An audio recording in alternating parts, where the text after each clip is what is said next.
Hello and very big welcome to Mahfooz prime classes.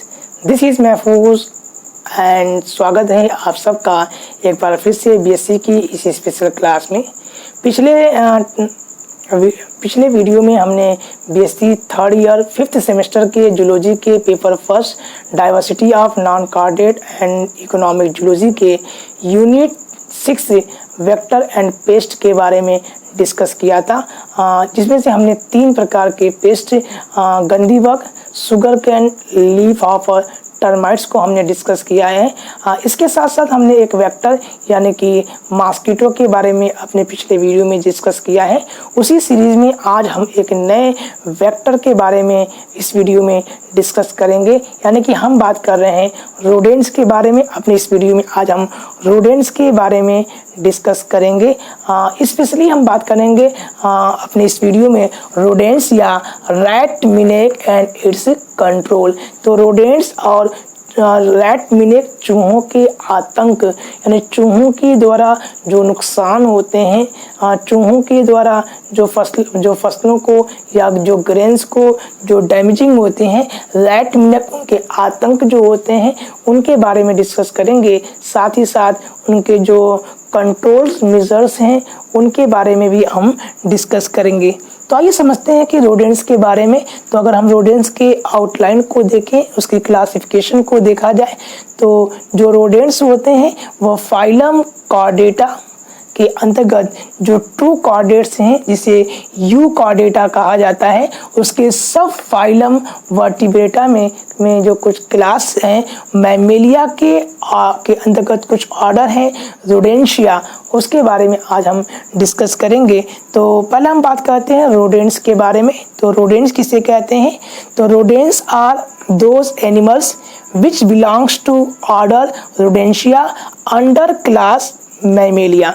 तो rodents ऐसे animals होते हैं जो क्लास मैमेलिया के ऑर्डर रोडेंशिया के अंतर्गत आते हैं।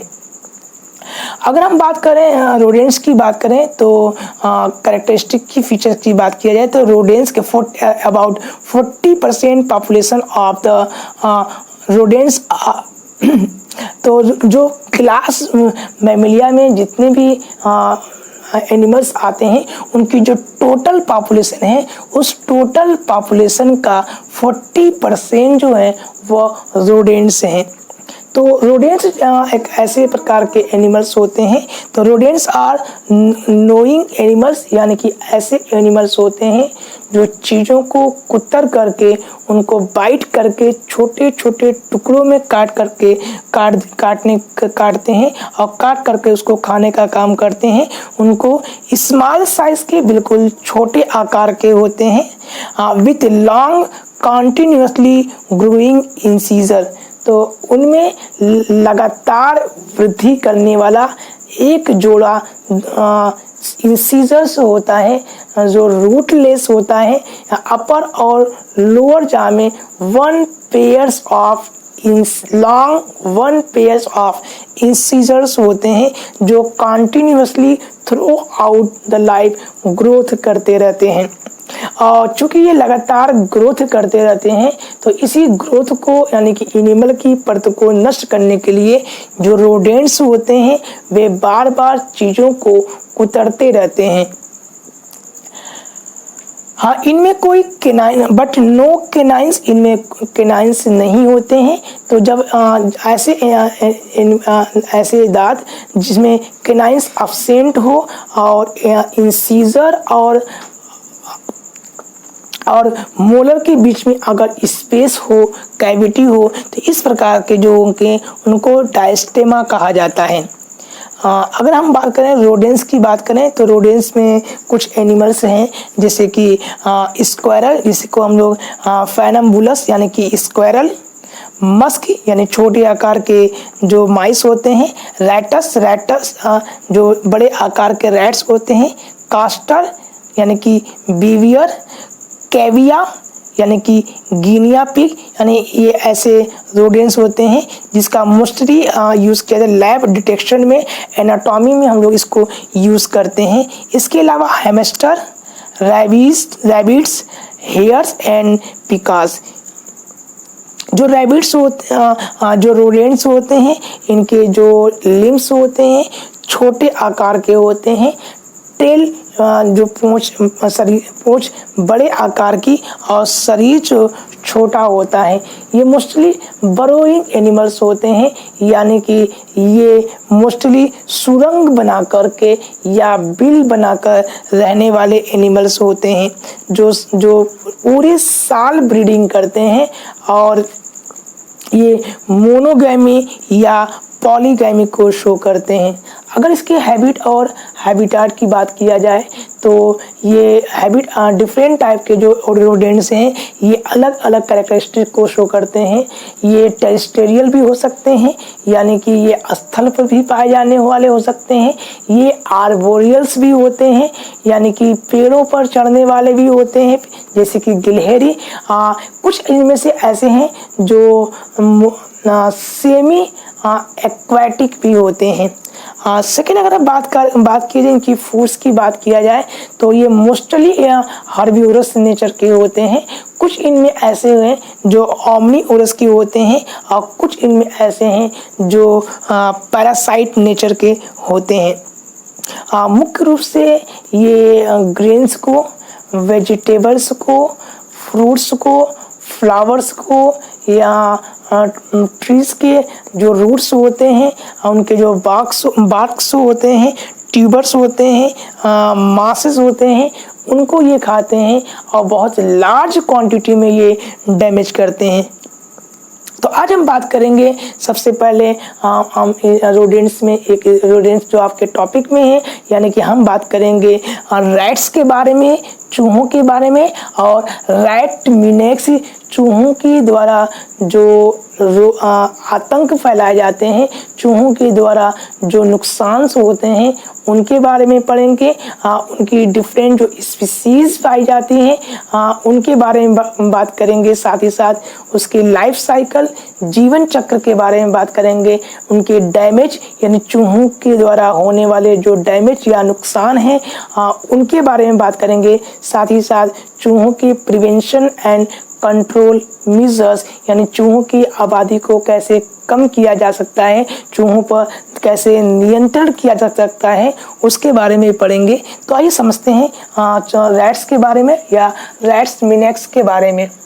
अगर हम बात करें चूहों की तो अकॉर्डिंग टू श्रीवास्तव के अकॉर्डिंग इंडिया में लगभग 110 स्पीसीज आर फाउंड। तो भारत में लगभग 110 स्पीसीज चूहों की पाई जाती हैं, जिसमें से 70 स्पीसीज ऐसी हैं जो फैमिली मुरिडी और आर्डर रोडेंशिया के अंतर्गत आते हैं। अगर हम इसकी पॉपुलेशन की बात करें, चूंकि चूहे जो हैं बहुत ही तेजी से रिप्रोडक्शन करते हैं, पूरे साल प्रजनन करते हैं। एक चूहा औसतन एक बार में 8 से लेकर के 12 बच्चे को जन्म देता है और लगभग 2 से 3 बार ये अपने पूरे साल में ये प्रजनन करता है, यानी ये मोनोगैमी या पॉलीगैमी को शो करते हैं। पूरी दुनिया according to FAO and UNO, FAO और UNO के अकॉर्डिंग पूरी दुनिया में लगभग 42,500 करोड़ जो है वो अकेले चूहों की पॉपुलेशन पाई जाती है। अगर भारत की बात किया है तो भारत में लगभग 10,000 मिलियन इनकी पॉपुलेशन पाई जाती है, जो ह्यूज मात्रा में बहुत ज़्यादा जनसंख्या है।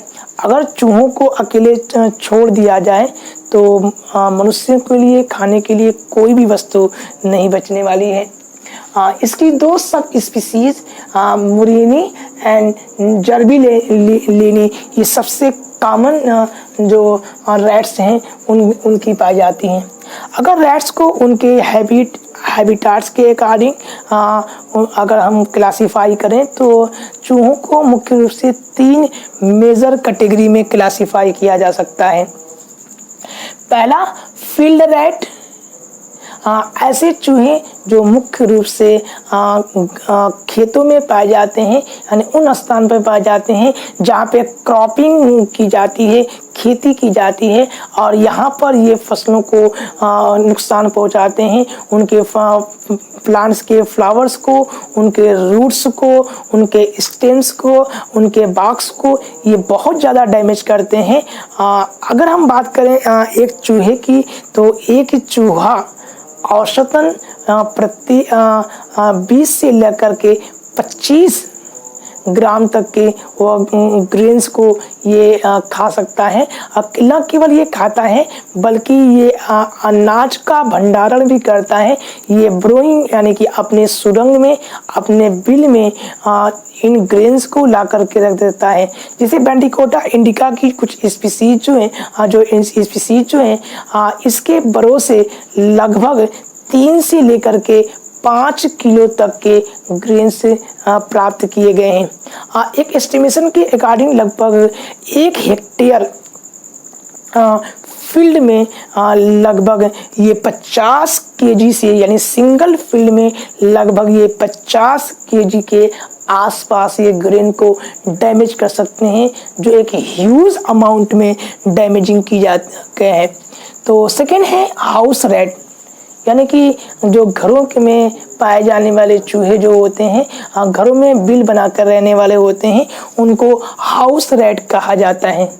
थर्ड है field and house rat both, यानी ऐसे चूहे जो घरों में के साथ साथ खेतों में भी पाए जाते हैं, खेतों में भी ब्रोइंग करते हैं, उनको हम लोग हाउस रैट या फील्ड रैट कहा जाता है।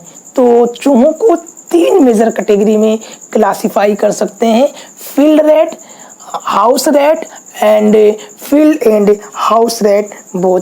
तो अगर चूहों की बात करें तो चूहों के जो बरो होते हैं लगभग 1.5 to 2 मीटर डीप होते हैं, गहरे होते हैं और लगभग 40 मीटर ये लंबे होते हैं, जिनमें मल्टीपल ओपनिंग पाई जाती है, जिसके द्वारा ये एग्जिट और एंट्री करते हैं।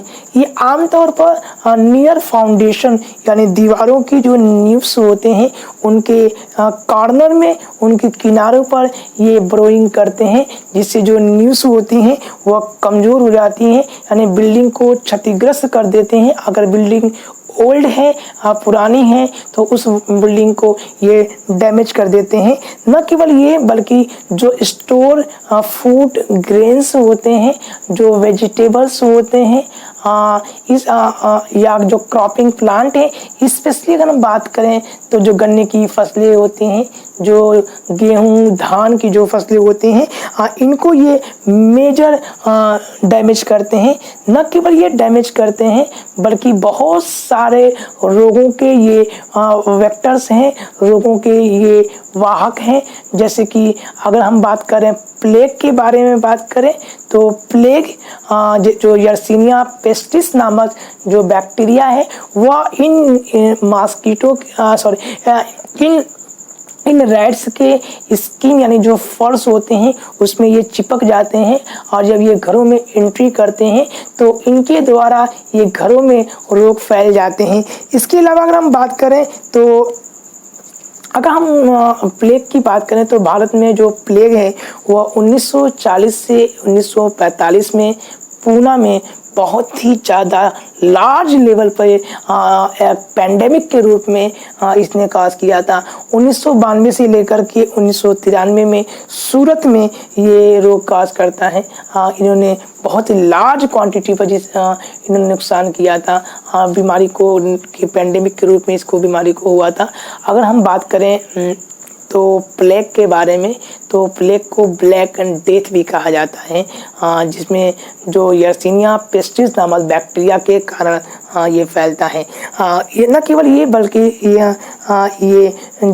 ये टाइफस फीवर यानी कि चूहों के द्वारा जो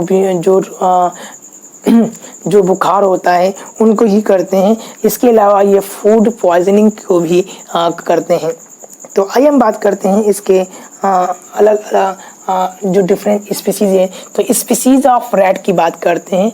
तो वैसे तो चूहों की लगभग इंडिया में 110 से भी ज़्यादा स्पीसीज पाई जाती हैं। 70 स्पीसीज जो सबसे ज़्यादा हैं, उनमें से कुछ ऐसी स्पीसीज जो हैं, जो इम्पोर्टेंट स्पीसीज हैं, इसको आज हम इस पर डिस्कस करेंगे। सबसे पहले हम बात करेंगे हाउस रैट के बारे में, यानी घर में पाए जाने वाले जो चूहे होते हैं उनके बारे में डिस्कस करेंगे। तो इसका वैज्ञानिक नाम है रैटस, साइंटिफिक नेम है रैटस, जिसे कॉमनली हाउस रैट कहा जाता है।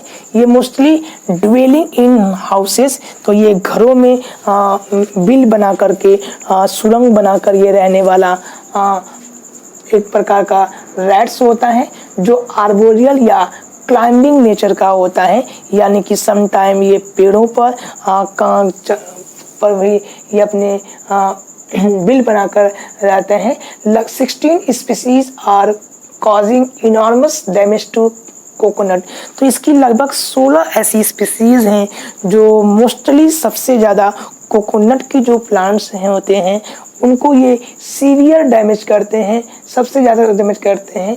तो जो हाउस रैट होते हैं वो लगभग 10 से 12 बच्चे को ये जन्म देते हैं। इनका जो tail is longer than body, तो जो पूंछ होता है वह शरीर के आकार से बड़े आकार का होता है। 2 रेसेस इन इंडिया, इसकी 2 जातियां पाई जाती हैं, 2 रेसेस पाई जाती हैं, एक रेडिश ब्राउन और जबकि दूसरा है black reddish on dorsal surface पे। सेकेंड हम बात करते हैं जो रैट्स हैं, जिसे इंडियन जर्बिल कहा जाता है। इसका साइंटिफिक नेम है tetra indica Hardwicke grey. Tetra indica Hardwicke जो ग्रे है, इसे इंडियन जर्बिल कहा जाता है। ये फाउंड इन अनकल्टिवेटेड फील्ड, ये ऐसे खेतों में पाए जाते हैं जो अभी कल्टिवेट नहीं किए गए हैं। अब वहाँ पे ये मोस्टली बिल बनाकर ब्रोइंग करके रहने वाले होते हैं। ये लाइट ब्राउन या पेल हेयरी कलर के होते हैं।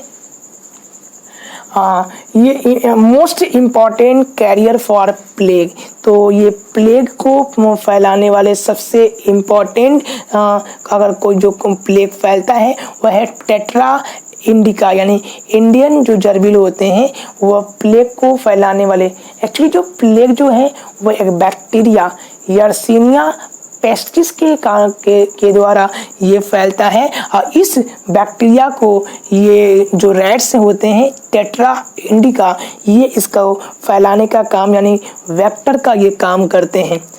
इनकी जो hind feet are much longer adapted for jumping, तो इनके जो आगे के जो पैर होते हैं वह हाइंड जो फीट्स होते हैं वह बड़े आकार के होते हैं, और ये कूदने में सहायता करते हैं, जंपिंग करने में सहायता करते हैं।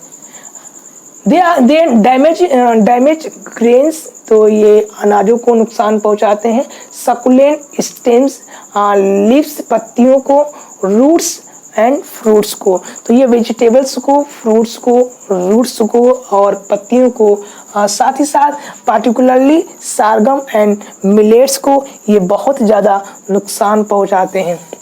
जो थर्ड है वह है नॉर्वे रैट, जिसे रैटस नॉर्वेजिकस या बर्केनहुड, रैटस नॉर्वेजिकस बर्केनहुड कहा जाता है। ये मोस्टली टेम्परेट रीजन नियर सी शोर सिटीज जो हैं वहाँ पर ये पाए जाते हैं। ये डार्क ब्राउन या वाइट कलर के होते हैं। इनकी जो पूंछ होता है tails is shorter than body length, जो पूंछ होता है वह शरीर से छोटा होता है। Breed through out the year, पूरे वर्ष प्रजनन करते हैं। एंड हैव 12 मैमी, और लगभग इनमें 12 मैमी ये देते हैं। जो नेक्स्ट हमारा जो रैट्स हैं जिसे एल्बिनो रैट्स कहा जाता है, जिसको मस्कुलस कहते हैं। इसका साइंटिफिक नेम है मस्कुलस। ये आमतौर पर घरों में, गार्डन, बगीचों में क्रॉप फील्ड फसली खेतों में ये आमतौर पर पाए जाने वाले होते हैं, जो dark to light brown colour के होते हैं डॉर्सली और पेल ब्राउन कलर के होते हैं वेंट्रली सरफेस पर होते हैं। टेल बॉडी की तुलना में छोटे आकार का होता है। Feeds anything which comes in its way, वो ये सब कुछ को चट कर जाते हैं जो कुछ भी इनके रास्ते में आता है, ये सब चीज़ को ये खाते हैं। Uses for scientific studies in laboratories for experiment purpose. तो जो ये एल्बिनो रैट्स होते हैं ये सबसे इम्पॉर्टेंट रैट्स होते हैं क्योंकि इनका मोस्टली यूज़ साइंटिफिक स्टडी में लेबोरेटरी एक्सपेरिमेंट के रूप में इसका किया जाता है। एल्बिनो इनमें पिगमेंटेशन लैक ऑफ पिगमेंटेशन की वजह से इनके बॉडी का जो कलर होता है वो वाइटिश होता है। मेलानिन पिगमेंट की एब्सेंट की वजह से इनकी बॉडी एल्बिनो होती हैं। नेक्स्ट है बैंडिकोटा इंडिका। बैंडिकोटा इंडिका यह सबसे लार्जेस्ट फील्ड रैट है। मैंने भी इसके बारे में बताया था कि बैंडिकोटा इंडिका एकमात्र ऐसा रैट्स है जिसके बरों में यानी कि इसके सुरंग में लगभग 3 से 5 किलो तक ये अपने सुरंग में अनाज को स्टोर करके रखता है। ये सबसे बड़ा लार्जेस्ट रैट है। कहाँ पे पाया जाता है ये? मोस्टली कल्टीवेटेड फील्ड, जो अनाज जो खेत कल्टीवेटेड फील्ड में, गार्डन्स में, लॉन्स में, पास्चर जो लैंड्स होते हैं आसपास पाए जाते हैं। और feeds on grains, succulent stems, roots, grasses, vegetables, fruits. तो ये आमतौर पर आपको गार्डन में, कल्टीवेटेड फील्ड्स में, जो लॉन्स होते हैं वहाँ पर, पास्चर लैंड जो होते हैं यानी जो चारागाह होते हैं वहाँ पर आपको ये ह्यूज क्वांटिटी में आपको ब्रोइंग किए हुए मिल जाएंगे। ये मुख्य रूप से अनाजों को, सकुलेंट स्टेम्स को, जड़ों को, रूट्स को, ग्रासेस को और जो वेजिटेबल्स और जो फ्रूट्स होते हैं इनको ये मुख्य रूप से भोजन के रूप में इस्तेमाल करते हैं। ये लार्जेस्ट फील्ड रैट होते हैं, have plenty of hair on back and become furious. तो इनके बैक पर बहुत ही ज़्यादा ह्यूज अमाउंट में हेयर्स पाए जाते हैं which become furious erect its hair, जो अपने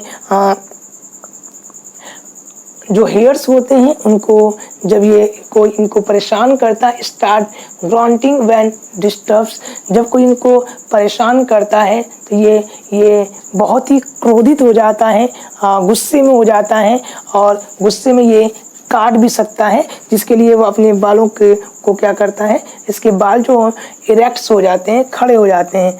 नेक्स्ट है बैंडिकोटा बैंगलियंसिस।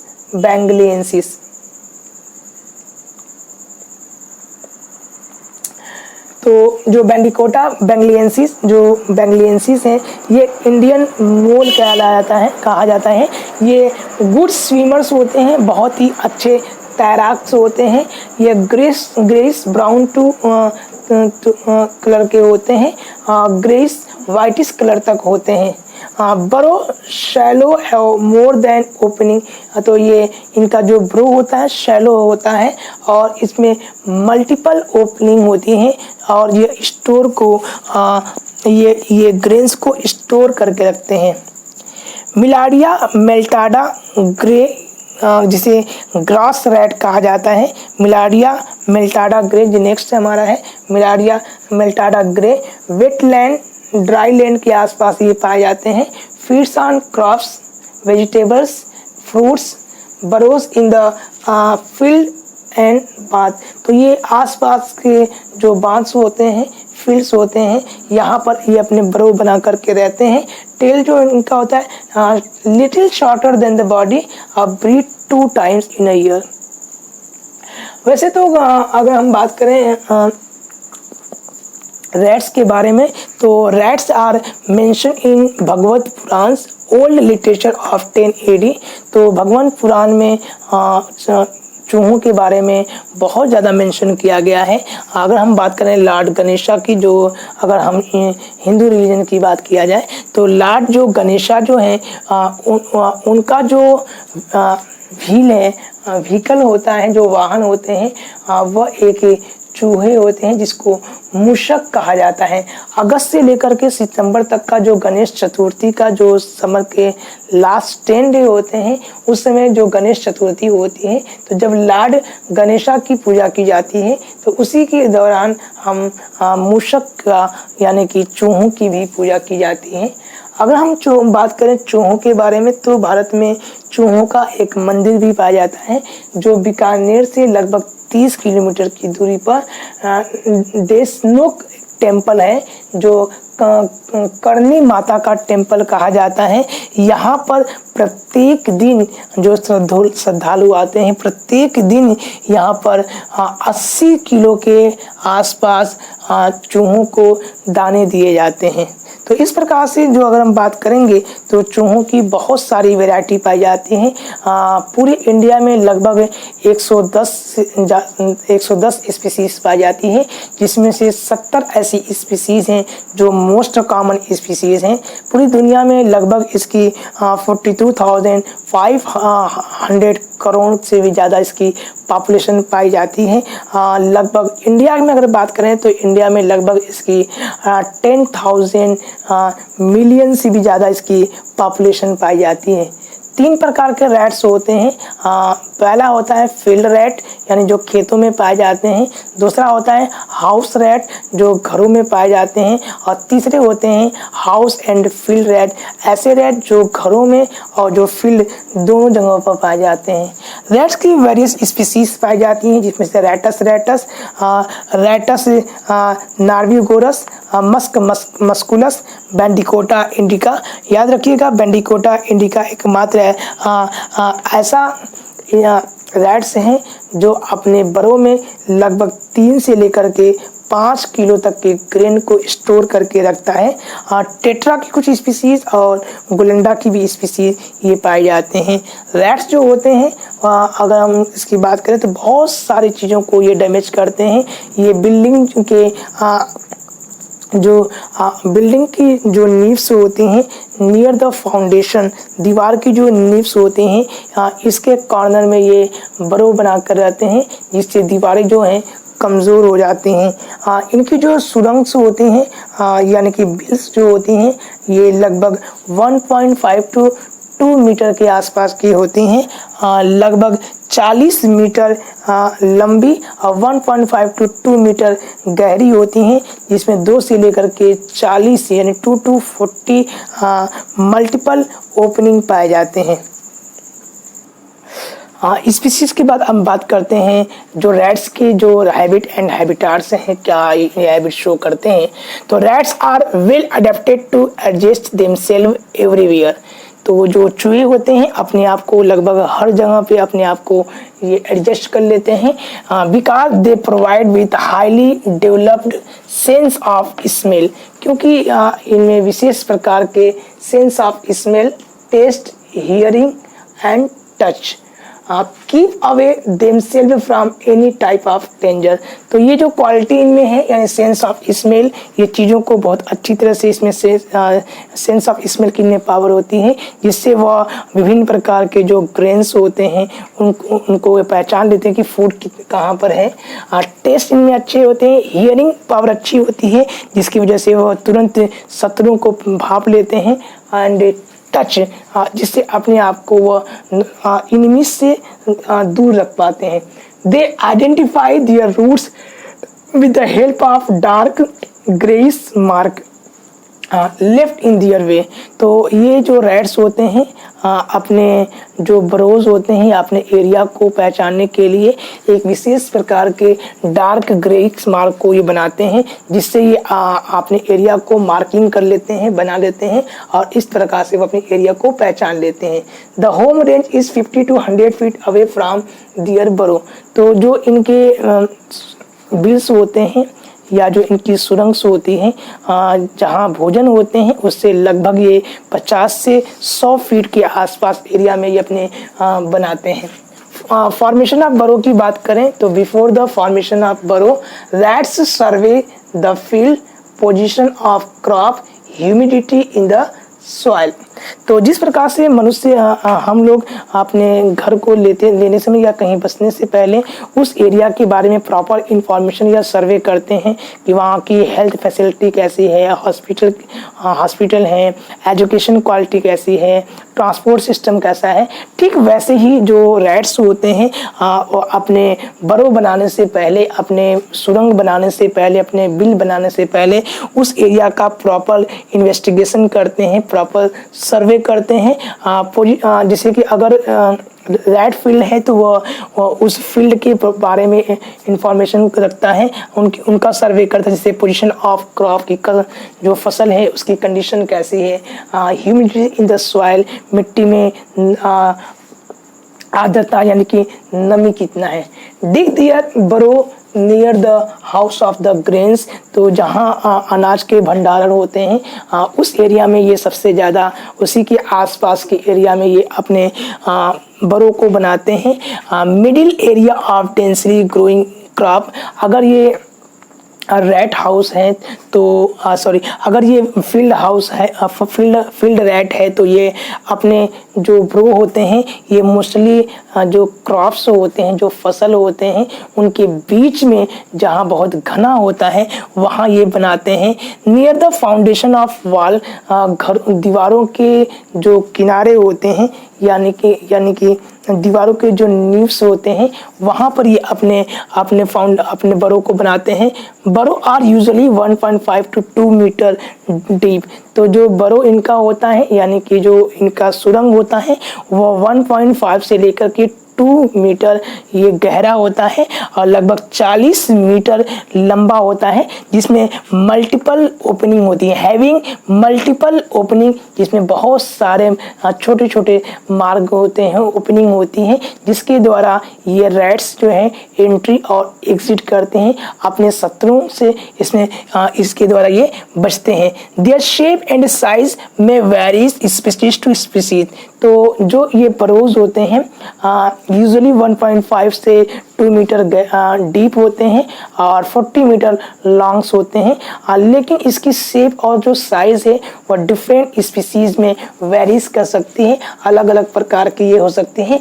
Usually lower in summer and higher in winter, तो जो ये बरो होते हैं इनकी सबसे बेस्ट क्वालिटी ये है कि ये गर्मी के दिनों में ठंडे होते हैं और जाड़े के समय में यानी कि विंटर सीजन में ये गर्म होते हैं। तो ये जो ब्रो होते हैं they protect the rats from the enemy, यानी प्रोटेक्शन का काम करते हैं, स्टोरेज ऑफ फूड यानी भोजन को इकट्ठा करने का काम करते हैं, and also provide the breeding facility, और प्रजनन करने में भी ये सहायता करते हैं।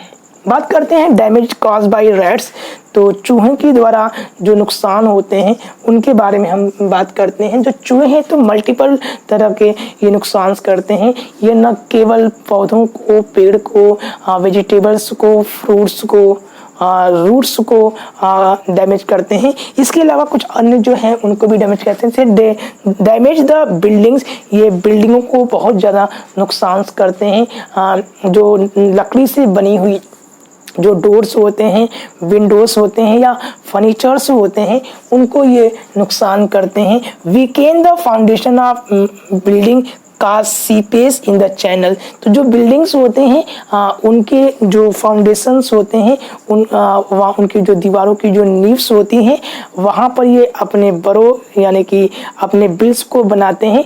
ये बिल्स इतनी गहरी होती हैं कि ये जिसकी वजह से उस बिल्डिंग के जो नीव्स होते हैं, जो फाउंडेशंस होते हैं वो वीक हो जाते हैं। अब बारिश के समय में समटाइम उसमें पानी भर आ जाने की वजह से कई बार जो बिल्डिंग्स होते हैं वह कोलैप्स कर जाते हैं। तो इसके अलावा डैमेज रेलवे ट्रैक इन यार्ड, तो जो रेलवेज होते हैं उनके जो ट्रैक्स होते हैं, पहले तो रेलवे की जो ट्रैक्स होते थे वो मोस्टली मेड ऑफ वुड के बने होते थे, लकड़ी के बने होते हैं। नव आजकल सीमेंटेड हो गए हैं और रिप्लेस करके सीमेंटेड कर दिया गया है। तो जो रेलवे होते हैं के के जो ट्रैक्स होते हैं, जो यार्ड्स होते हैं जहाँ पर इनके सामानों को रखा जाता है, उनको ये सीवियर डैमेज करते हैं, उनको ये नुकसान पहुँचाते हैं। इसके अलावा ये cause fire by damaging electric wires. जो इलेक्ट्रिक वायर्स होते हैं यानी कि बिजली के जो तार्स होते हैं, इनको ये कट कर देते हैं और कई बार इनके कटने की वजह से इनमें फायर लग जाते हैं, आग लग जाते हैं, गॉड फायर, और बहुत ज़्यादा ये नुकसान कर देते हैं। न केवल इतना, damage to store food grains, तो जो इकट्ठा किए गए जो अनाज हैं ये इनको डैमेज करते हैं। जैसे कि मैंने बताया था कि जो एक रैट्स जो है वो औसतन 25 से लेकर के 30 ग्राम जो ग्रेन्स हैं उनको ये कंज्यूम करता है। लेकिन बैंडिकोटा की जो स्पीसीज़ हैं, अकेले जो बैंडिकोटा की जो स्पीसीज़ हैं उसके बरों में लगभग 3 से लेकर के 5 किलो तक के जो ग्रेन्स हैं वो प्राप्त किए गए हैं। तो आप देख सकते हैं कितना ज़्यादा ये फूड ग्रेन्स को डैमेज करते हैं। They also damage to the crops, जो फसल होते हैं, जैसे कि स्पेशली अगर हम बात करें कोकोनट की, या फिर शुगर कैन्स होते हैं, या मेज़ हो गए, व्हीट्स हो गए, इस तरह के जो वेरियस क्रॉपिंग जो प्लांट हैं ये इनको सीवियर डैमेज करते हैं, इनको कट करके ये ख़त्म कर देते हैं। न केवल इतना करते हैं बल्कि ये वेरियस प्रकार के जो डिजीज़ हैं उनके लिए ये वेक्टर का काम करते हैं, यानी कि पैथोजेंस को ये ट्रांसमिट करने का काम करते हैं। लगभग जो रैट्स होते हैं ये 32 टाइप्स के जो डिजीज़ होते हैं उनको ये मनुष्यों में या अन्य जीवों में ट्रांसमिट करते हैं। अगर जो रैट्स होते हैं ये लगभग 18 कैरी 18 डिफरेंट काइंड्स ऑफ लाइस, तो लगभग 18 प्रकार के डिफरेंट अलग अलग प्रकार के जो लाइस होते हैं, जो फ्लीज, जो मक्खियाँ होते हैं, जो टिक्स होते हैं, माइट्स होते हैं, वायरस यानी कि विषाणु जो होते हैं, बैक्टीरिया, जीवाणु, फंगस, प्रोटोजोआ, निमेटोड्स या आर्थ्रोपोड्स जो होते हैं, इनको ये कैरी करने का काम करते हैं।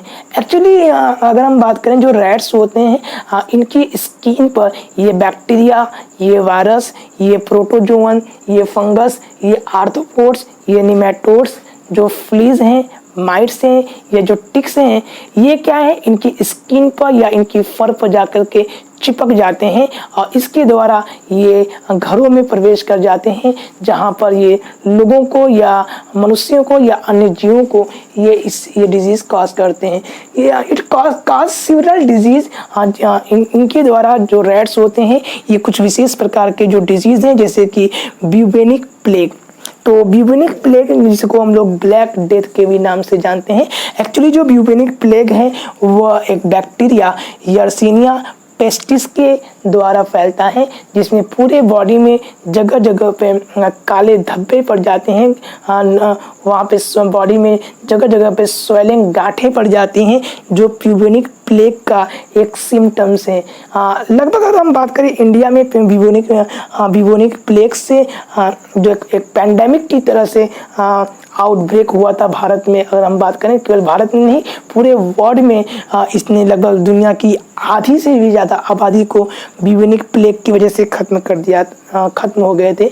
अगर हम इंडिया की बात करें, लगभग 1940 से लेकर के 1945 में पूना में इसने ब्रेकआउट ब्यूबेनिक प्लेग ब्रेकआउट हुआ था। इसके अलावा 1992 से लेकर के 93 तक का जो समय था, सूरत यानी कि गुजरात में इसने बहुत ज़्यादा पैंडेमिक रूप में अपना रूप लिया था, जिसमें लाखों लोगों की मृत्यु हो गई थी। इसके अलावा जो रैट्स होते हैं इनसे टाइफस फीवर यानी इसके इन्फेक्शियस जंडिस, जो वायरस के द्वारा जो जंडिस होते हैं उनके द्वारा ये फैलाते हैं।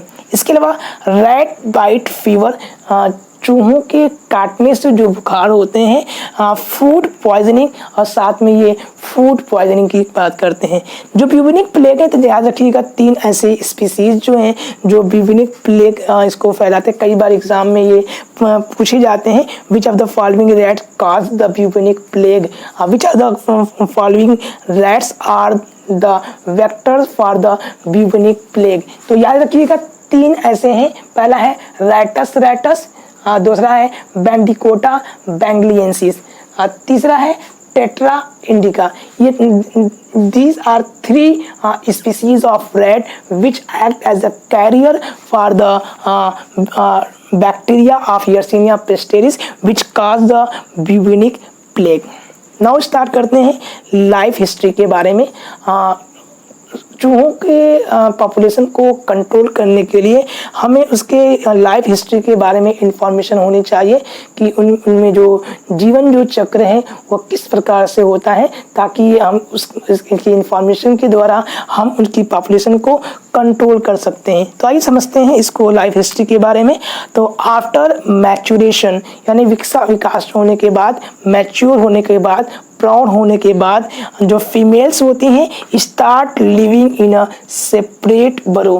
तो जो रैट्स की जो फीमेल्स होती हैं वो एक सेपरेट बरोज में रहना स्टार्ट कर देती हैं। Usually they breed in 2 seasons.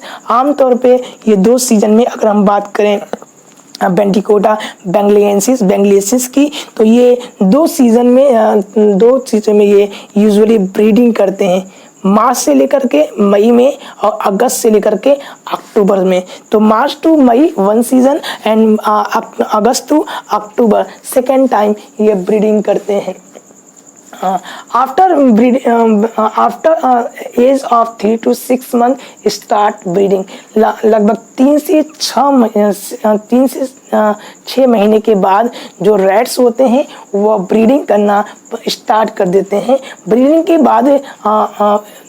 के बाद gestation period last 21 to 25 day. तो ब्रीडिंग करने के बाद लगभग 21 से 25 दिनों तक इनका गैस्टेशन पीरियड चलता है, गर्भधारण करता है। उसके बाद जो female produce 8 to 10 young ones. जो फीमेल होती है वो लगभग 8 से लेकर के 10 बच्चों को जन्म देती है। जो मिनिमम है 8 से 10 और मैक्सिमम जो है 22 बच्चों 22 जो यंग वंस होते हैं उनको देते हैं। जो यंग वंस होते हैं, जो बच्चे जो होते हैं आर हेयरलेस, उनके शरीर में कोई बाल नहीं होता, रेडिश लाल कलर के ये होते हैं, विथ क्लोज्ड आईज, उनकी आंखें बंद होती हैं। आफ्टर 2 वीक्स 2 हफ्ते के बाद, 2 सप्ताह के बाद ओपन दियर आईज, तो ये बच्चे जो होते हैं अपनी आंखों को खोलते हैं और लगभग आंखों को खोलने के 3 सप्ताह बाद they start feed on grains, तो वह अनाजों को खाना प्रारंभ कर देते हैं। अगर हम इसके सेक्स रेशियो की बात करें तो मेल और फीमेल का जो सेक्स रेशियो है वो 50-50 है। कुछ स्पीसीज में वो ये 5:9 है। Life span of an adult female is longer than male. तो जो इसमें फीमेल्स होती हैं उनका जीवन काल मेल के कंपेयर में ज़्यादा होता है। अब बात करते हैं मेथड्स ऑफ रैट कंट्रोल। तो जो चूहे होते हैं उनकी पॉपुलेशन को किस तरह से कंट्रोल किया जा सकता है। जो वेरियस इसके मेथड्स हैं जिसके द्वारा हम चूहों के जनसंख्या को, पॉपुलेशन को नियंत्रित कर सकते हैं। तो वेरियस मेथड का यूज़ करके, जिसमें हम फिजिकल मेथड, भौतिक मेथड जिसको हम लोग कहते हैं, केमिकल मेथड यानी कि रासायनिक मेथड एंड बायोलॉजिकल मेथड यानी कि जैविक मेथड का यूज़ कर करके हम चूहों की जो वेरियस स्पीसीज है या चूहों की जो पॉपुलेशंस हैं उनको हम कंट्रोल कर सकते हैं। तो पहले बात करते हैं फिजिकल मेथड के बारे में, यानी कि भौतिक मेथड।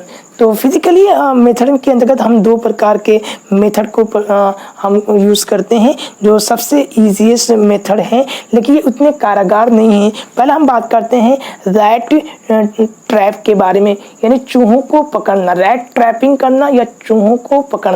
ये सबसे सरल और सबसे सस्ता, सबसे ये ईजीएस्ट मेथड है, जिसमें हम मेटल्स के या वुड्स के बने हुए रैट ट्रैप, जिसको चूहेदानी कहते हैं, या बम्बूस बो या एरो ट्रैप या पॉट ट्रैप का इस्तेमाल करते हैं, जिसके द्वारा हम चूहों को कैच कर करके आबादी से दूर भेज देते हैं। सेकेंड मेथड है अल्ट्रा, थोड़ा जो महंगा कॉस्टली है, जो है अल्ट्रासोनिक वेव। तो अल्ट्रासोनिक वेव ऐसी वेव होती हैं जो मनुष्य इन वेव्स को सुन नहीं सकता। ये इन अल्ट्रासोनिक वेव को फील्ड के आसपास इनको लगा दिया जाता है, जिसकी वेव की वजह से जो इसमें रैट्स होते हैं या वे किल हो जाते हैं या फिर वह उस स्थान को छोड़ करके भाग जाते हैं। तो फिजिकल मेथड के द्वारा हम चूहों को, पॉपुलेशन को आबादी से दूर भगा सकते हैं या उनको किल कर सकते हैं। सेकेंड जो पॉपुलर मेथड है जो है बायोलॉजिकल मेथड जो है, ये भी बहुत ज़्यादा यूज़फुल नहीं है, लेकिन जो बायोलॉजिकल मेथड है जिसमें हम लोग नेचुरल इनकी एनिमीज जो होते हैं, जो प्राकृतिक जो शत्रु होते हैं, यानी कि जो चूहों को खाने वाले जो एनिमल्स होते हैं या जो बर्ड्स होते हैं, प्रेडेटर्स होते हैं, उनका यूज़ कर करके चूहों की पॉपुलेशन को कम किया जा सकता है।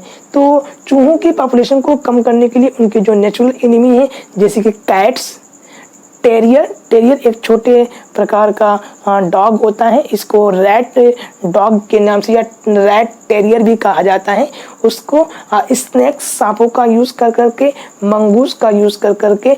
इसके अलावा अगर हम बात करें कुछ प्रेडेटर्स हैं, जैसे कि जो काइट्स होते हैं, चील जो होते हैं, आउल यानी उल्लू एंड हॉक यानी कि चील या बाज या उल्लू का यूज़ कर करके, यानी कि ये जितने भी एनिमल्स हैं ये रैट्स के नेचुरल एनिमी कहे जाते हैं।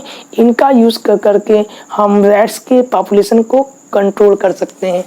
नेक्स्ट जो मेथड है, जो लास्ट मेथड है, सबसे इम्पॉर्टेंट मेथड है, वह है केमिकल मेथड है, जो सबसे ज़्यादा यूज़ किया जाता है और सबसे इफ़ेक्टिव मेथडों में से एक केमिकल मेथड। तो केमिकली हम वेरियस प्रकार के केमिकल का यूज़ कर करके हम रैट्स के पॉपुलेशन को कंट्रोल कर सकते हैं, जिसमें पहला आता है फ्यूमिग्रेंट्स। फ्यूमिग्रेंट्स का यूज़ करके, अट्रैक्टेंट्स का यूज़ कर करके, रिपेलेंट का यूज करके एंड रोडेंटिसाइड का यूज़ कर करके हम रैट के पॉपुलेशन को कंट्रोल करते हैं। तो पहले समझते हैं फ्यूमिग्रेंट्स क्या होते हैं। फ्यूमिग्रेंट्स एक पॉइजनस गैसेस होते हैं, जैसे कि calcium cyanide, carbon monoxide, carbon dioxide and methyl bromide. तो ये ऐसे गैसेस होते हैं जो फ्यूमिग्रेंट्स कहलाते हैं, पॉइजनस गैसेस होते हैं। इनका यूज़ कर करके हम रैट्स की पॉपुलेशन को कंट्रोल करते हैं। याद रखिएगा, इन फ्यूमिग्रेंट्स का यूज़ मोस्टली ऐसे एरिया में किया जाता है जो ओपन होते हैं, क्लोज हाउस जहाँ पर मनुष्य रहते हैं, उनकी एरिया में इसका यूज़ नहीं किया जाना चाहिए।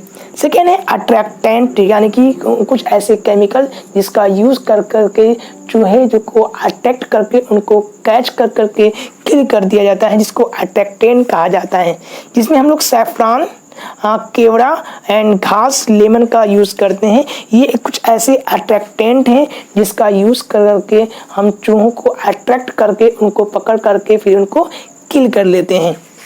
सेकेंड है रिपेलेंट। रिपेलेंट कहते हैं चूहों को दूर भगाने वाले, रिपेल करने वाले केमिकल्स। तो ये ऐसे केमिकल्स होते हैं जिसका यूज़ कर करके चूहों को आबादी से या उस जगह से भगा दिया जाता है, जिसमें है लीरोनाइट्राइट, एक्टिडाइऑन एंड मेलाथियान। तो मेलाथियान हो गए, लीरोनाइट्राइट और एक्टिडाइऑन कुछ ऐसे रिपेलेंट हैं जिनका यूज़ कर करके इन जो रैट्स के जो होते हैं उनको दूर भगा दिया जाता है। इसके अलावा कुछ अन्य हैं, जैसे कि साइक्लोहेक्सामाइड और ट्राइफेनेल्थीन। ये ऐसे रिपेलेंट हैं जिसका यूज़ किया जाता है। जो थर्ड जो केमिकल मेथड में जो नेक्स्ट है वह है रोडेंटिसाइड। बहुत ही इम्पॉर्टेंट मेथड, कई बार ये अलग से 2 नंबर के क्वेश्चन में ये पूछ दिया जाता है, व्हाट इज रोडेंटिसाइड, या निम्न पर टिप्पणी कीजिए रोडेंटिसाइड। तो रोडेंटिसाइड्स ऐसे केमिकल्स होते हैं जो चूहों को मारने के लिए, चूहों को किल करने के लिए यूज़ किए जाते हैं, उनको रोडेंटिसाइड कहा जाता है। ये डिफरेंट टाइप के हो सकते हैं, ये एक्यूट नेचर के भी हो सकते हैं, ये क्रोनिक नेचर के भी हो सकते हैं। तो कुछ एक्यूट जो रोडेंटिसाइड्स हैं जिनका यूज़ कर करके चूहों को किल किया जाता है, जिसमें है zinc phosphide, thallium sulphate, arsenic trioxide, barium carbonate, sodium fluoroacetate. एक बार और याद रख लीजिएगा कि जो रोडेंटिसाइड्स ऐसे केमिकल्स होते हैं जिनका यूज़ कर करके हम चूहों को किल करने के। कई बार एग्जाम से में ऑब्जेक्टिव क्वेश्चन में पूछ जाता है which of the following is a rodenticide. तो याद रखिएगा zinc phosphate, thallium sulphate, arsenic trioxide, barium carbonate and sodium fluoroacetate. ये ऐसे रोडेंटिसाइड्स हैं जिनको हम किसी केमिकल में, किसी फूड में उसमें स्प्रे करके या उसमें मिला करके उन स्थानों पर रख देते हैं जहाँ पे ये रैट्स जो होते हैं अपने बरो बनाते हैं, वहाँ रख देते हैं। और जब ये चूहे जब इनको खाते हैं तो उनकी वहाँ पर डेथ हो जाती है। कई बार ये जो रोडेंटिसाइड्स हैं इसका यूज़ कई बार जो बच्चे होते हैं वो यूज़ कर लेते हैं, तो कई बार उनमें फूड पॉइजनिंग या सम टाइम उनमें डेथ हो जाती है, उनकी मृत्यु हो जाती है। कई बार कुछ ऐसे होते हैं जो जिंक फॉस्फेट या बैरियम कार्बोनेट या थैलियम सल्फेट को लोग कंज्यूम कर लेते हैं सुसाइड करने के लिए। तो ऐसे में समय रहते हुए अगर हम उनको कुछ एंटीडोट्स दे दें तो उनकी जानों को बचाया जा सकता है। तो antidotes are those medicine that contract the poison. तो ऐसे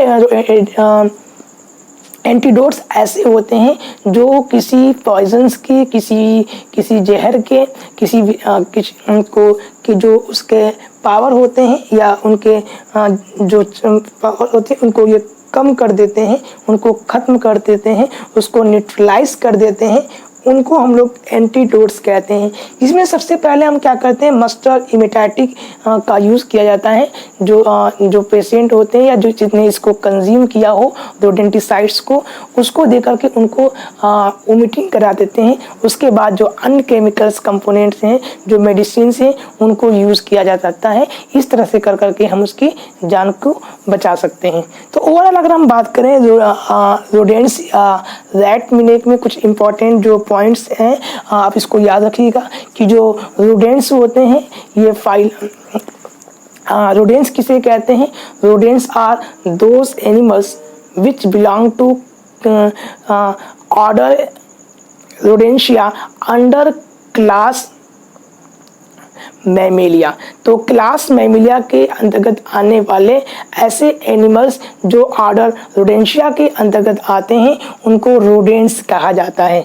तो कुछ स्पेसिफिक कैरेक्टरिस्टिक्स रोडेंट्स के होते हैं।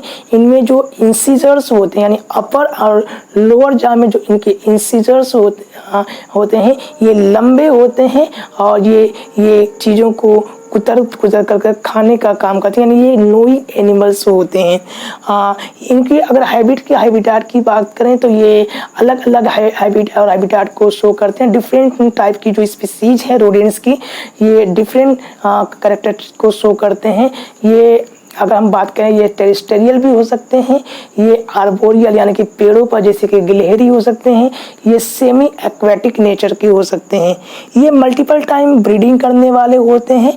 अगर हम बात करें इनके बरो की तो ये बरो बनाकर रहने वाले होते हैं, यानी कि ये बिल बना के रहते हैं। अगर हम इनकी बिल की बात करें तो इनकी जो बरो होते हैं ये 1.5 से लेकर के 2 मीटर डीप होते हैं और 40 मीटर लॉन्ग हो सकते हैं। ये डिपेंड करता है इसकी जो बरो की जो शेप और जो साइज़ है वह डिफ़र कर सकती है स्पीसीज टू स्पीसीज। इसकी कुछ ऐसी स्पीसीज हैं जैसे बैंडिकोटा की जो स्पीसीज हैं, अकेले अगर हम बात करें तो बैंडिकोटा की जो स्पीसीज इसके बरो में लगभग 3 से लेकर के 5 kg के आसपास ग्रेन प्राप्त किए गए हैं। अगर हम इसके डैमेज की बात करें ग्रेन्स को तो 1 हेक्टेयर, एक अनुमान के अनुसार लगभग 1 हेक्टेयर जो फील्ड्स होते हैं, क्रॉप्स होते हैं, उनमें लगभग ये 50 kg के आसपास जो ग्रेन्स होते हैं इनको ये डैमेज कर सकते हैं। तो यह था एक छोटा सा इंट्रोडक्शन रोडेंट्स के बारे में एंड रैट मिनेक के बारे में। अगर आपको कोई इस टॉपिक से रिलेटेड कोई डाउट्स हो या कोई क्वेरी हो तो प्लीज़ कमेंट बॉक्स में जाकर के कमेंट करें। तो अगर आप इस चैनल पर नए हैं तो चैनल को सब्सक्राइब करें, इस वीडियो को लाइक करें, ज़्यादा से ज़्यादा शेयर करें। तो मिलते हैं एक नए वीडियो में एक नए टॉपिक के साथ। Till then stay safe, stay healthy. This is Mahfooz and thank you for watching.